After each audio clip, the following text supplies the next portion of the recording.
Hey everyone, my name is Nathan Payne. Welcome back to another episode of Blu Ocean Crypto. So today I want to talk about some recent updates in Nightcrows. There's quite a bit that happened at the end of May, and even another update right at the beginning of June. There is an entirely new area, some new features that have been added in. I'm still going strong when it comes to this game. I'm really actually just enjoying the gameplay and the progression. It's probably one of the best MMORPGs I've played in a long time. But enough about that. Let's jump right in.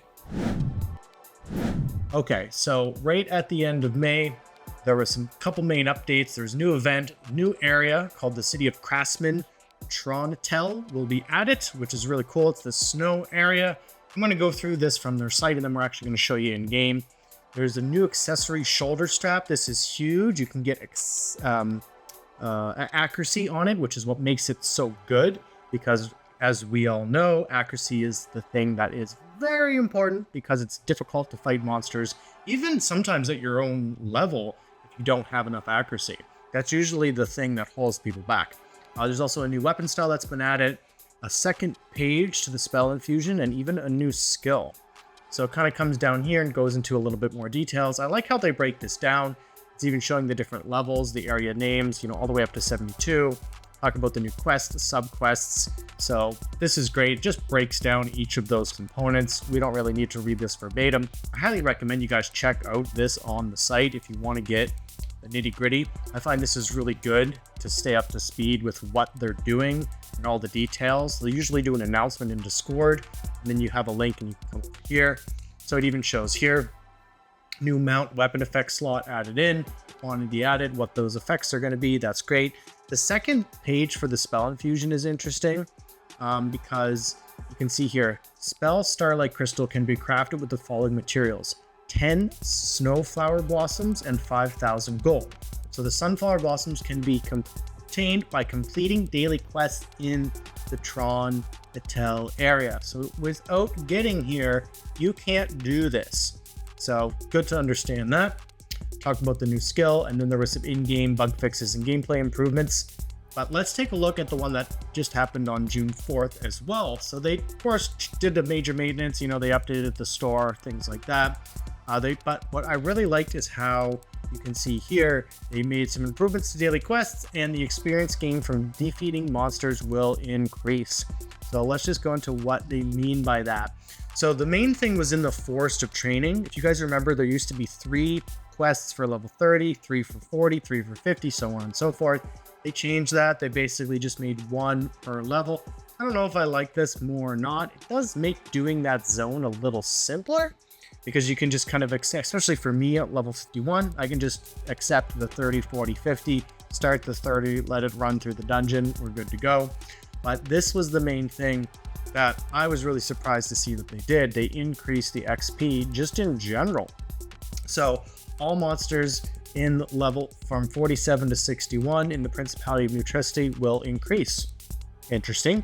But the experience points gained from the Trontel area will not be changed. And honestly, the experience in here is pretty freaking good anyways in the new area. That was one thing that stood out for me right away. But also the Circana Runes and the Masada Ice Cavern also increase. This is really cool that they did that. Even in Battlefront, the experience points gained will increase when hunting in there monsters over level 50. Wicked. Getting these logs and wood is definitely really important. This is kind of the new material in the new zone. You need this to make the shoulder pieces. That's kind of the main thing to understand. Okay, now that we got that out of the way, let's jump in game. So I just want to show you the map here quickly. Now, very important thing, you do have to complete a certain mission to get here. You actually have to have completed chapter 29. Now, what's really nice about this is it's keeping the bots away, because there's this, you got to get all the way through these main quests in order to actually get in the zone. So I really like that. I mean, this game has done a great job of keeping bots away, but even still, having this kind of wall in the way, saying you have to be on chapter 30 to get here, I really like that they did that. So once you're in here, let's take a look at some of the other things I wanted to show you guys. So first off is the scheduler. This is probably my favorite new feature. I'm just going to reset this. You can set the settings here.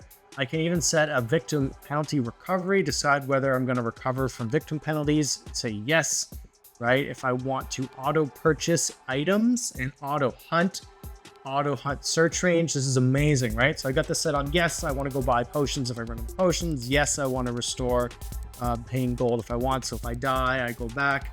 This is great. Basically, I can pick whatever area I want, and I can say, well, you know, I need some collection items from the gorge. So why don't I come in here, and we're going to do 5 hours of the gorge, but then I also know I need to do the field of abundance. And actually, we'll end this with the Echo Waterfall. But let's do my Forest of Training. I got 21 minutes left in there, so we'll throw that in too.